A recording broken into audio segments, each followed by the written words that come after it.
What does it mean to be rich? Well, the world will tell you it's money, cars, clothes, jewelry, status, possessions. But what does God tell us through the Bible? Jesus stops and says, life does not consist in an abundance of possessions, Luke 12:15, and then warns us, this is how it'll be with whoever stores up things for themselves but is not rich towards God, Luke 12:21. So scripture forces a different definition. To be rich is not to accumulate, it is to be fruitful. So what does it mean to be fruitful? Remember, before anything becomes a fruit, it must first be a seed. John 12:24 tells us, unless a grain of wheat falls into the earth and dies, it remains alone, but if it dies, it bears much fruit. See, fruitfulness begins buried, hidden, uncelebrated. The seed doesn't start on the stage, it starts in the soil. And that's a dark place, a quiet place, a place where no one is clapping. It's where the inner work happens, where strong branches are really grown, no snapping. But many of us misread that season, struggle to find reason, can't see the light in the midst of the darkness. We want to grow up too fast without really securing our roots. But a house built on sand will cause us to lose. So don't think the soil is rejection, because it's really a hidden blessing. The soil is protected, and the tears that run down your face are really lessons that trickle to the core. Nutrition by experience. So truly, the soil is preparation, preparing us for the new light that is to shine. David understood this, and that takes us to Psalm 51:6. Surely you desire truth in the inner being. You teach me wisdom in the sacred heart. See, that's where God starts. Character before platform, roots before reputation. Everything flows from the heart. Your words, your choices, your love, your fruit, it all flows from there. That's why scripture says in Proverbs 4:23, above all else, guard your heart, for everything you do flows from it. Your roots determine the fruit. So if the roots are shallow, the fruit will be fragile. You're refined in the hidden place. 1 Peter chapter 1, verse 6 and 7, Peter wrote about the soil seasons. Though now for a little while you may suffer trials, these have come so that the proven genuineness of your faith are greater worth than gold, may result in praise and glory. Pressure has a purpose. Delay has a design. God is not wasting your hidden years nor your time. He is deepening your roots, tightening your ties, making sure you aren't growing branches covered in lies. Psalm 1 describes that life. Blessed is the one whose delight is in the law of the Lord.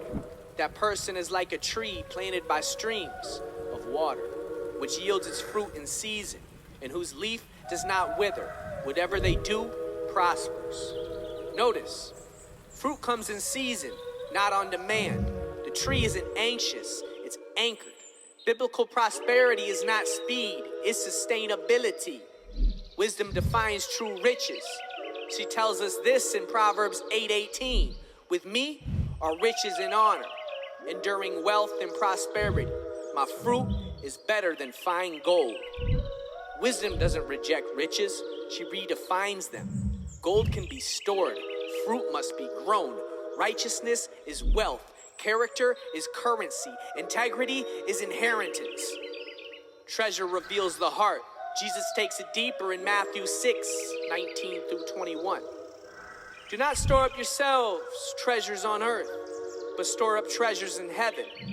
For where your treasure is, there your heart will be also.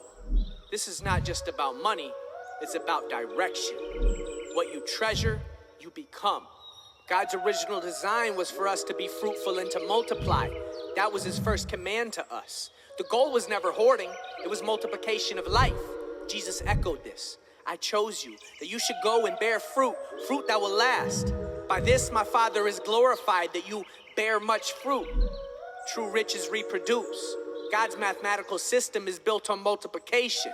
Pastor Robert Schuller said, any fool can count the number of seeds in an apple, but only God can count the number of apples in a seed. One seed grows into a beautiful tree that grows much fruit. Fruit that contains many seeds to grow more trees to multiply the fruit and nourish more lives. Rich in hope and inheritance, Paul lifts our eyes higher, that you may know the hope to which he has called you, the riches of his glorious inheritance in his people. Our greatest riches are not what we own, but what we are called into. Not just fruit we bear, but inheritance we receive. So don't despise the soil. Don't rush the season. Those are the days that give life meaning. Don't compare your roots to someone else's fruit. We all have our own path and wear different boots. But if you stay planted in His word and guard your heart, you'll endure the refining and reap a fresh new start. If you seek the wisdom, you'll understand that it's worth much more than gold, because your fruit is inevitable.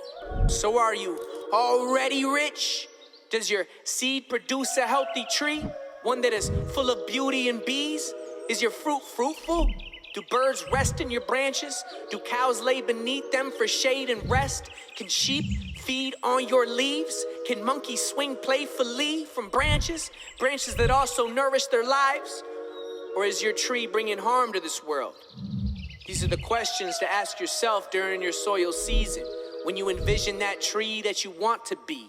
So close your eyes and pretend to taste the fruit that you want to be. What does richness taste like? Is it bitter? Is it sweet? Is it a better treat than what you ate last year? Or does it taste like fear? Are you still biting into selfishness? Are you still relying on your own understanding and helplessness? Or are you allowing the man standing over you to guide your heart?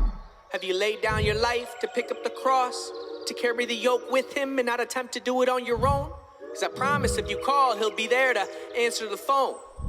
So what does it mean to be rich? To be rich is to be planted and not drifting. To be rooted, not shallow. To be refined, not rushed. To treasure heaven, not dust. To bear fruit that lasts. Rich is not what you have, it's who you are. Rich is what flows through your heart. It is the value that you offer to the world and others. Rich is in your heart and how you treat your sisters and your brothers. Rich is to live through that seed that God planted in you. That creative gift that can lift a mountain all by faith. As the world sees a myth, you already know deep down in your heart that you're already rich.